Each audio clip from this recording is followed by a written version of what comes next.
people could make the case that the advice wasn't the primary basis on which the decision was made, it also didn't meet the five-part test. That rule was written in a world in which most plans were defined benefit. Defined contribution plans didn't come into the code until 1978. The plans were run by professional asset managers who had years of experience. Now you have a world where DB assets are outstripped by DC assets. DC assets are outstripped by IRA assets. The source of most IRA assets are rollovers from DC plans. We live in a very, very different world today, where individuals are having to make more decisions about their retirement. Individuals that may or may not have the training that those professional asset managers had that ran those pension plans. And I will tell you, having covered some of the largest pension plans in the world, they have teams of people dedicated to these issues that are highly trained in these areas of finance, and many of them have decades of experience. Most individuals don't have that.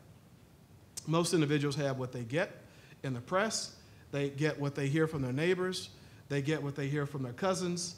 There is very little, unfortunately, financial literacy training that the education system offers today. That's one of the conversations we also have ongoing. We need to enhance it, but the fact of the matter is people have these responsibilities, but don't necessarily have the commensurate education.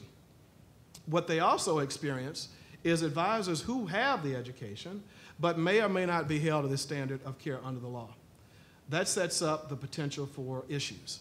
It sets up the potential for conflict. And if individuals don't have the wherewithal to push back and know whether the advice that's being rendered to them is rendered in their best interest, be able to compare and contrast, we think they're at a significant disadvantage.